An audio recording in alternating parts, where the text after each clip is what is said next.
June 15th, 2021. That's the day that shook Metroid fans down to the core. That iconic day is the day we received our first look at Metroid Dread. And to the regular Switch community, this was just another new Metroid game. But to Metroid fans, this was no ordinary release. This was a project years in the making that had essentially become an urban legend, and now, it was real. But before we talk about that, I want to talk a little bit about the history of Metroid Dread. We first found out about Metroid Dread all the way back in 2005, 16 years before its actual release. The game was first mentioned in a leaked Nintendo document that listed upcoming releases for Nintendo's newest console, the Nintendo DS. It was then later officially announced by Game Informer in a June 2005 magazine as an upcoming title for the Nintendo DS.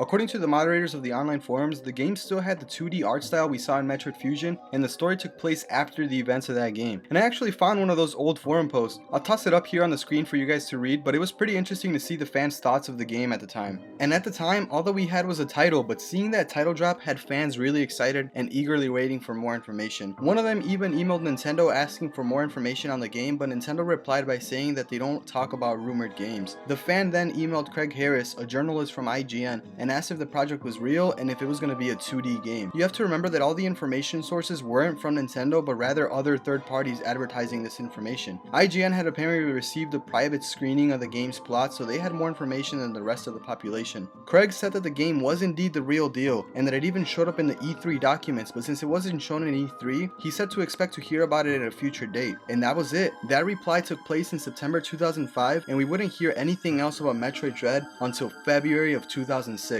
Almost half a year later, when the official Nintendo magazine listed it as an upcoming release for the Nintendo DS with a launch of November 2006.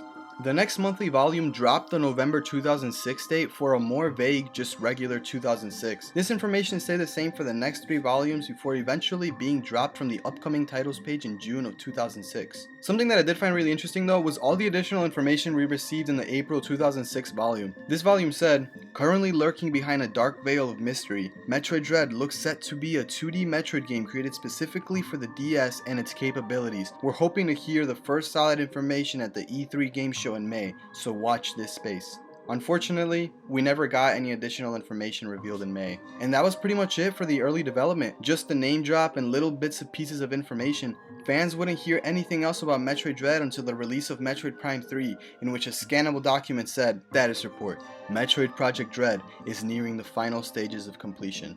Nowadays, this is just a neat little Easter egg to Metroid Dread, but back then, players thought that this could be the real deal. Although, around this time, Nintendo would deny working on a 2D Metroid game, Retro Studios, the developers of Metroid Prime games, denied any correlation between this scannable document and the DS game, but we fans know that this was just some BS to get Nintendo off their backs. Or it could have been just a neat little nod to the project. Who knows? Liam Robertson made a great video in 2015 on some development secrets of the Metroid games, in which he touched on Metroid Dread, and according to Liam, the game apparently never went into development in 2005. All that they had at the time was just documents and ideas for the title. Later on in 2008, Nintendo had a working prototype of the game which dropped the name Dread altogether and was just titled Metroid. This game was shown to Nintendo of America personnel shortly before E3 in 2009. The game apparently looked very similar to Fusion, and the Nintendo personnel first thought it was just a DS port of the game. The game was sprite-based and had a map on the bottom screen similar to what we saw in Metroid Samus Returns. This prototype was then later confirmed by Sakamoto in a 2021 interview in which he talks about the development of Metroid Dread, and that was it. After the project was scrapped, there wasn't really any plan to revive it. In a June 2009 interview, Sakamoto does mention that the game was the real thing at one point, but if they ever were to revisit the idea, they would have to start from the ground up. And that was pretty much it. Craig tweeted about Nintendo having a completed plot for the game in 2010, and Nintendo would get asked about the project again when releasing Samus Returns, but the trail went cold. That is, until E3 2021, when we saw our first look at Metroid Dread.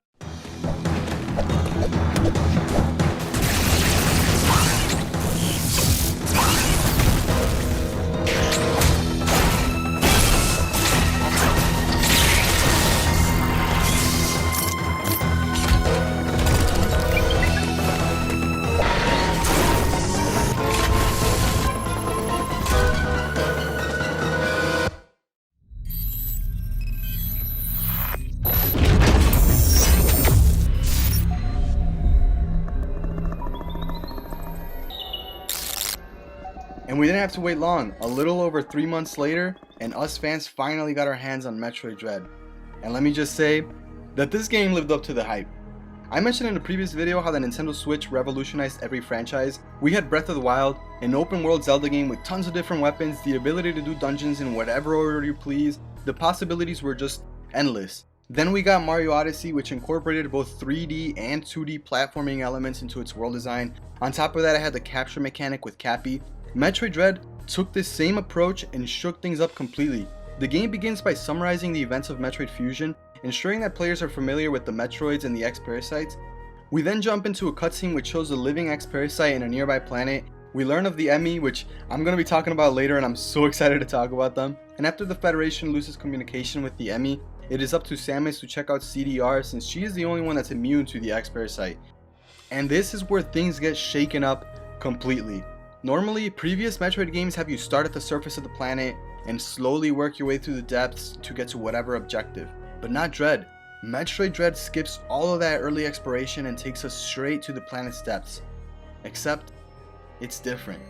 Samus awakens in a much weaker state, and as she struggles to get back up, we see a flashback of a battle she had with a mysterious Chozo in the depths of ZDR.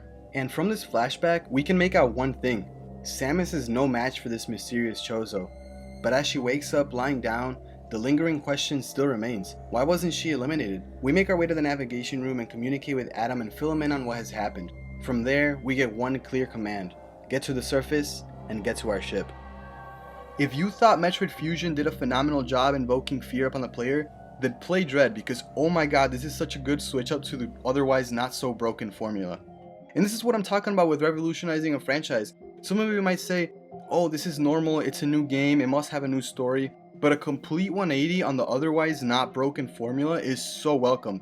One of the things I love about Dread is the mystery that comes with it. From the moment we're able to move around and play, we have all these questions.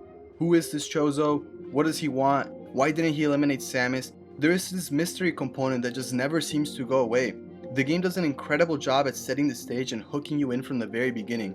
Sure, other Metroid games have had phenomenal introductions, but while other games use the environment or indirect storytelling, Metroid Dread jumped right to the meat and potatoes and dropped this mystery on you very forward and very directly. This is also the smoothest a Metroid game has ever felt. Mercury Steam's first Metroid game was Samus Returns, which released back in 2017. That game introduced a ton of cool concepts like the melee counter and my personal favorite, the 360 aiming. Previously, we could only aim in 8 different directions, but this game opened up so many possibilities. The melee counter was also a really cool addition, and it felt like a normal part of Samus's arsenal. This game took these same improvements and made them even better. The melee counter was brought over, but it was so much smoother this time around. You no longer needed to stop and wait for an enemy to attack and counter. You could just go into a melee hit if you wanted to. You could even do it in mid-air. Sure, there was some timing you could do to master it and perfect it, but it wasn't as big of an emphasis as it was on Samus Returns. Then there was the slide, which is probably my favorite new addition. In case you didn't know, the whole reason the Morph Ball was created was due to the NES hardware limitation, which made it so much difficult to animate Samus crawling. So they just made her turn into a ball. But nowadays, that limitation isn't really an issue. And you would think that the slide wouldn't really do much gameplay wise, since you can just grab the Morph Ball and effectively do the same thing, but you'd be surprised. Got cornered by an enemy? You can run up to it and slide under it. Stalagmites narrowing your path? Slide under it. Running right into something that will cause damage but can't morph right away? Slide under it. You get the gist. Plus, the slide made it so that you could effectively just keep moving. Previous titles had you double tap the down button on the D-pad, which would bring you to a full stop before doing the Morph Ball, therefore slowing the gameplay down. Sure, there was tricks you could do like the Mach Ball to keep your momentum, but a lot of this was gameplay elements that needed mastery and not something that was directly implemented for the average player. Like I said, the game just felt faster in general. It really feels like Mercury Steam got a really solid blueprint with Samus Returns and then perfected it with Dread. The game places a much bigger emphasis on swiftness. You don't need to stop to melee counter, you can slide under enemies. There is so much movement and mobility options that makes Samus just feel so responsive. Another neat detail that I noticed was how the ledge grab was carried over from Metroid Fusion. Previous titles required you to grab a power up in order to grab ledges, except Fusion, since the new Fusion suit made it easier to grab ledges. This change carried over to Metroid Dread, which is a neat little touch. Metroid Dread also has some phenomenal map design. You still have your typical Metroid tropes like your lava and high heat areas, the icy and frozen over sections, as well as your underwater sections. But we also have new areas like laboratories, forests, and so many other options that make ZDR feel really diverse. One of the core components of Metroid games has always been its world design and the way that it's used to fuel the narrative and indirectly move the plot. And those same core elements are still present in Dread. You begin your journey in Arteria, a cold and dark cave region in the depths of ZDR. Animals can be seen running around the caves and interacting with the world, and as you explore further, you will see areas with high technology like the Emmy zones, which could have been used by the Chozo living here for mining purposes. The world also has tons of foreshadowing. If you keep an eye on things in the background, you will see animals being picked up by something and getting taken away. And as you keep making your way through Arteria, you will find areas with damaged pipes, blown out walls, and carcasses of some of the animals that inhabit the region, foreshadowing what's to come. Cataris is ZDR's energy source. The Chozo used the heat from this region to heat up parts of the planet that would otherwise be frozen over. This area continues the cavernous environment from Arteria, but it's also filled with infrastructure that reroutes the heat from this area to other parts of ZDR. The next area that you travel to is Dayron, which is an underground lab. One of the things you would have noticed playing up to this point is how abandoned everything is.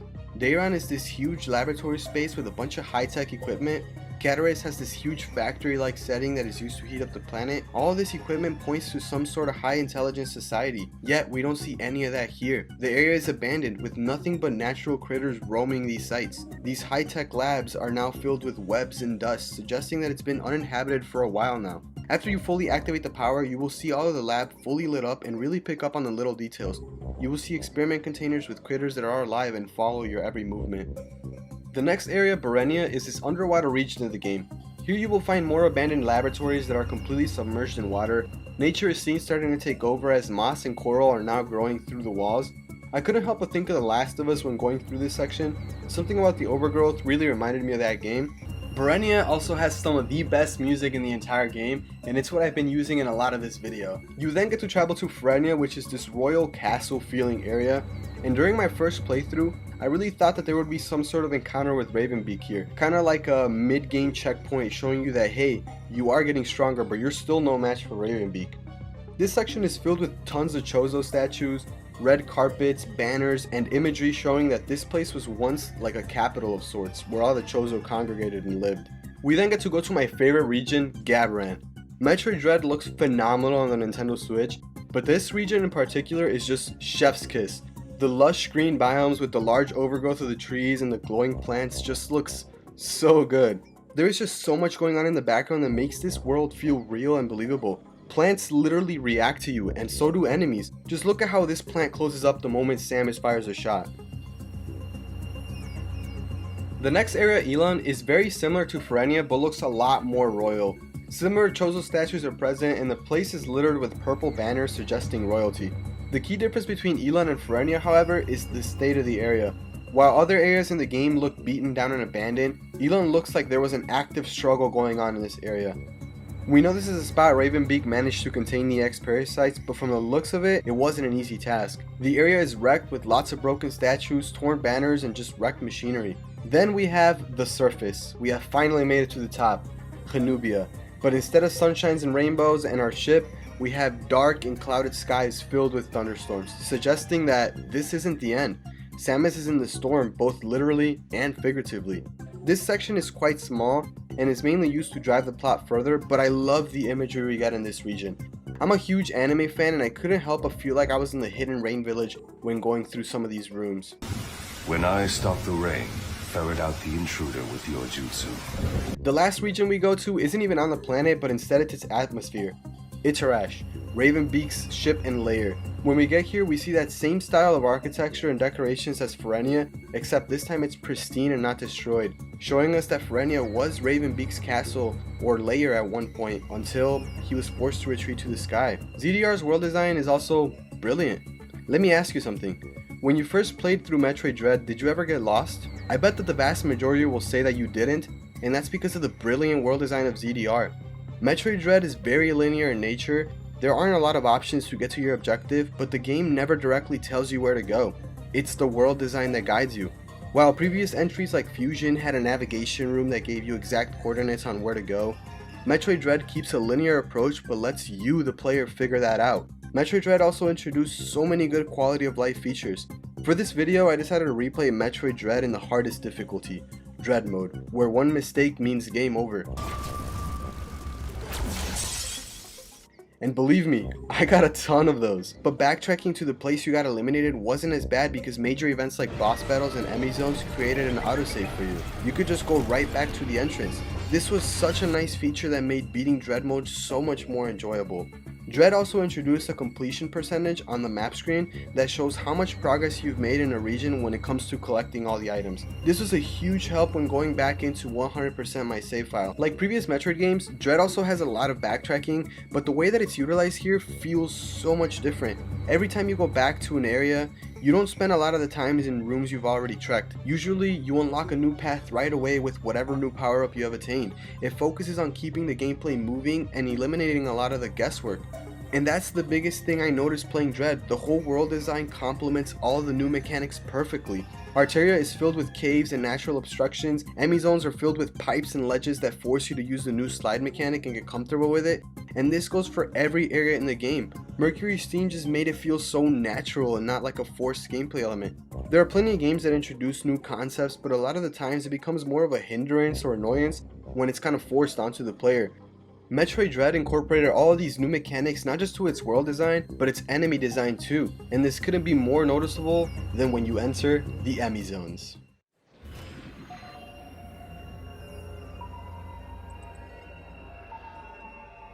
I absolutely love the Emmy, but I feel like I can't talk about them without first talking about the SAX.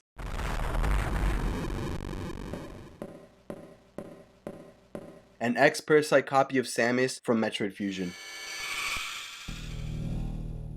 Metroid Fusion took the exploration and adventure elements from previous games and shook things up by adding a fear factor, an enemy who could be anywhere and destroy you without breaking a sweat. You ran into the SAX a few times, but all of these encounters were there as a form of symbolism, showing Samus what her power looks like when it's unrestrained. These encounters were scripted and felt more like a cutscene rather than actual gameplay. Sure, for some of them you could leave your hiding spot and interact with the SAX, but it wasn't an encouraged path of the story, except for your encounter in Sector 2.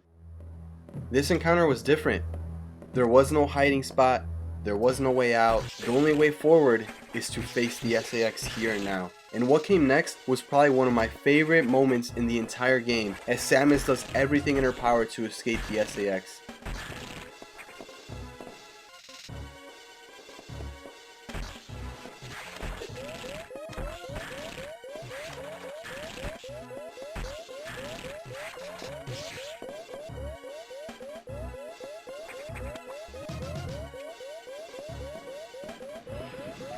And this is why I love the Emmy. They took this small chase sequence from Metroid Fusion and expanded on it so well. The Emmy are an unstoppable threat. Fighting them is not an option. And to top it all off, there is 7 of them, each of which is an improved version compared to the last. I mentioned earlier how Metroid Dread placed a huge emphasis on swiftness and not slowing down the gameplay. Well, this goes all out the window in the Emmy zones. From the moment you enter one of these areas, you instantly notice a complete shift in tone. There is no enticing exploration music. The track turns to a more cold and eerie track. Almost silent, but a few beeps and hums from what sounds like machinery. And this track instantly has you locked in. You can't help but feel like you're isolated and alone. Except that you aren't. There is an enemy somewhere in this area who will hunt you down. These areas also have a sudden shift in art style. Textures look sharper, and the colors have a more dramatic tone to them. You can't help but feel like you're being watched or as if something is always around the corner. When you get spotted by an enemy, you see another switch in the soundtrack. The track is similar, but there is a sense of urgency and desperation. Like, just take a listen. Mercury Steam just did a phenomenal job designing the Emmy and their areas. Each Emmy forces you to not only learn how to optimally navigate the environment, but also how to use every ability you have in your arsenal to survive. Whether it's running away from the yellow Emmy with its speed boost, or using your grapple beam to traverse the water quickly and evade the blue Emmy, there is just so much thought and consideration that made these encounters so exhilarating. Dread also has some of the most creative bosses in the entire series. The very first boss that you face is Scorpius, this scorpion looking boss that has the ability to become invisible. This boss isn't too difficult, and it serves more of as a skill checkpoint just to make sure that you're comfortable with all the movement options presented to you in Dread. There's parts where you have to slide under Scorpius, use your spider magnet to avoid taking damage, use the 360 aiming to deal damage, counter his attacks, It is just such a well designed first boss that forces you to become comfortable with Samus's moveset. The second boss you encounter is Kraid, which I remember when I first played this game how shocked I was to see him. And this feels more like an actual boss fight than Corpius. There are two phases. The first phase is rather simple, you just have to feed him missiles and avoid the acid he spits out. And in the second phase you have to avoid the balls that he shoots out of his stomach and wait for him to shoot out his claws, nails, fingers. I'm still not really sure what they are, but you get the gist, right? You have to jump on top of them and use them as steps to grab onto the ledge, and then from there it's just a matter of feeding him missiles and avoiding the attacks. But that's not the only way to beat him. I know I've been glazing Mercury's team so much this whole video, but Nintendo couldn't have picked a better team for Metroid Dread. Previous Metroid games have always rewarded players for using Samus's abilities to their full extent. No game did this better than Super Metroid. There were so many cool tricks that you could do in that game that made it possible to even fight all of the bosses in reverse order. Unlocking abilities early has always been a staple part of Metroid games, and Mercury's team knew this. During the Kraid fight, you can fight him normally and beat him that way, but if you manage to get the Morph Ball and bombs early, you could use them in this fight to deal damage in a different way. And no, this isn't by any glitches, but by something added on by Mercury's team. You could also do a cool trick with the flash shift if you manage to pick that up early before the fight. And this is what I'm talking about. A team that had never played Metroid games wouldn't have thought of all of these little details, but Mercury's team went the extra mile to ensure that these niche moments were rewarded. The next boss that you fight is Drugya in Brania. But in my opinion, this was the most underwhelming boss.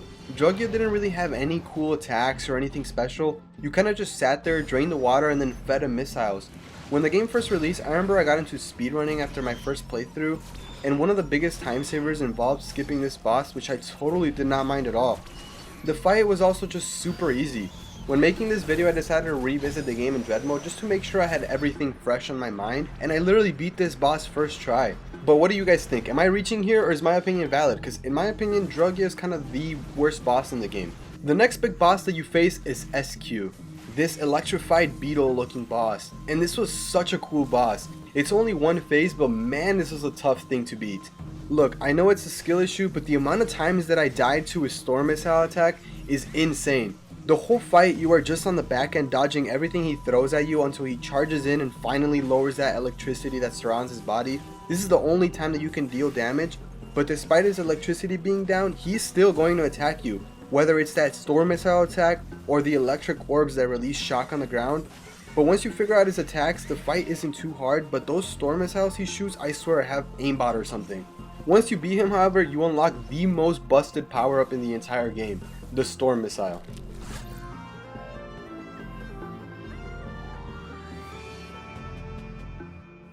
One boss that I've been avoiding to mention is all of the Chozo soldiers that you will encounter.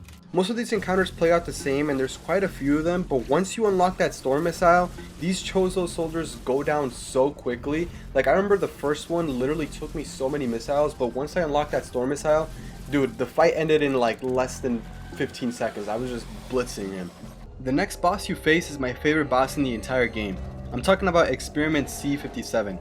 You first meet this creature when exploring Dayron. You can see it in the background unresponsive with heavy machinery surrounding it. Upon beating the game, you have access to Chozo memories, and one of them shows Quiet Robe running experiments on Z57. After releasing the X-Parasites from Elon, Z57's body gets possessed by an X-Parasite and it makes its way to Cataris, where it starts affecting the heating system and causes the planet to cool down, freezing over Arteria. This boss fight has two phases. The first phase is pretty simple. You have to dodge C57's claw swipe, and then you're able to hit it while it's doing its acid breath attack. The boss gives you a chance to do a counter and enter a quick time event, and this is what made this my favorite boss in the entire game. I haven't talked about this yet, but the characterization of Samus is done so well in this game. Through these cutscenes, we can see just how badass Samus is. During the fight with Corpius, we can see it struggling to move around in the end, and Samus is just in the background, watching, not making unnecessary movements, just standing there, knowing that this battle is already over. She begins walking and charging up a beam, before slowly raising it up and firing the last shot before doing a flip and landing in a pose. And look, I know some of you will say Piccolo is the biggest aura farmer, but Samus gotta be getting pretty close. Then when we enter the Kraid fight, she isn't shocked or scared, she just stands there, menacingly. Okay, I'm kidding, but she's very calm and collected, something that we the players assume she is based on the gameplay.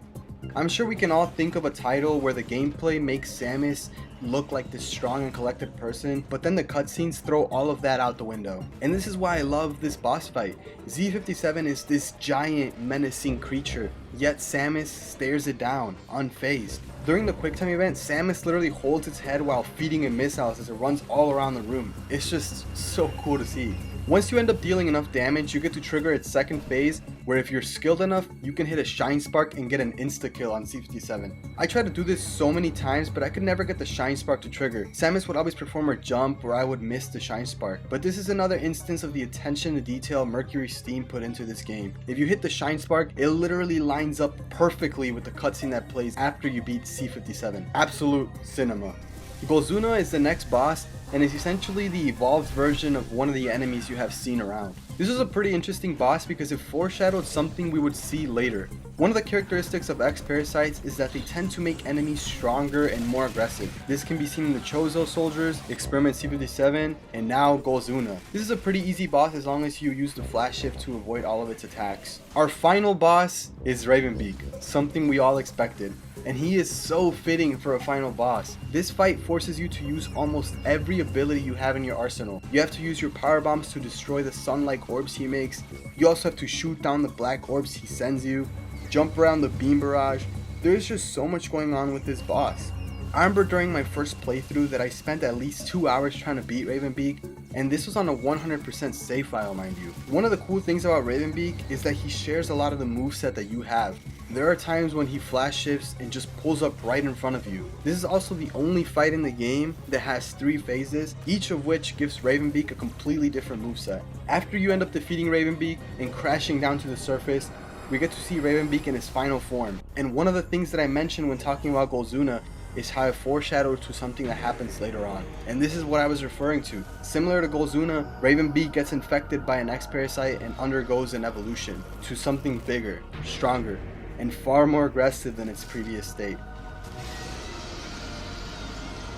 After taking him down and the X-Parasite controlling him, Samus escapes ZDR before it self-destructs. Overall, I think that Metroid Dread lived up to the hype, and I consider it to be one of the best Metroid games in the entire series. However, there are some things I wish were fleshed out more. My favorite aspect of Metroid Dread is the enemies. From the moment you enter their area, the game shifts from swift and fast-paced gameplay to more stealth and puzzle solving. And it's brilliant. It forces you to change your approach when you enter these areas. In the game, we got a total of 7 Emmys. The first one was pretty much a tutorial, and the last one was just used as a plot device to move the story. And this is one of the things I would change. I would have loved to have had a chase sequence with this Emmy, where you have to do your best to escape it, only to end up in an area with no room for escape. Then we could still have the cutscene play out, that way the Emmy is still used to further the plot, but it's also incorporated into the gameplay. Just think about it. How crazy it would be to be running away as it's dropping power bombs everywhere. Something else that didn't seem fitting was the exposition dump we received from Quiet Robe. About halfway through the game, he comes and saves us from an Emmy and just spills so much lore. Metroid games have always used the environment to fuel the narrative and tell the story. I don't think the inclusion of Quiet Robe was a bad idea, but I think they could have spaced out the lore a little bit better so that it didn't feel like just a huge dump of it. And the last thing I have to nitpick about comes from our final battle with Ravenbeak. During the fight, Ravenbeak calls Samus her daughter, and it's framed as if it's this huge reveal.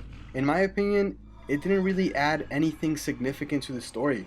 Ravenbeak being Samus' so-called father didn't change anything or uncover any mystery. It was just kind of added for shock value, I guess.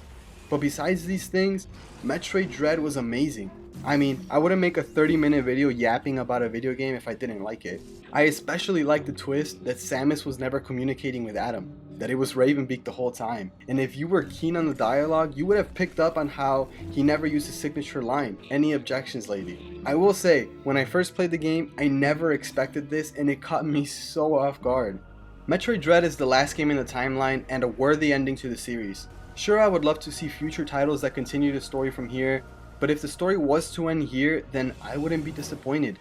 This ending feels like a worthy conclusion to Samus' character arc. Throughout her journey, she traveled to various places, eradicated all the Metroids, all except for one, who in a twist of fate saved her life twice over.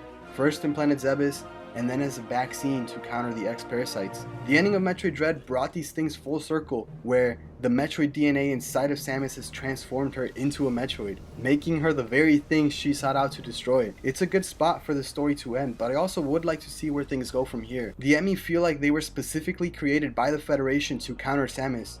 None of her weapons worked against them, and they had the ability to extract DNA. We know the Federation created Metroids in the past and even wanted to try to capture the SAX to militarize it, so it wouldn't be too far-fetched to assume that the Emmy were created to figure out how to control the X, or even take some of Samus's Metroid DNA. If there was another game to this series, I would love to see an aspect where Samus goes against the Federation. After all, she is using their assets and went rogue in Fusion. Let me know what you guys think might happen in the future in the comments down below. I would love to hear your thoughts on this.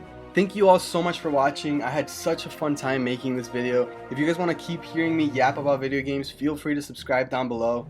I'll see you guys in the next one.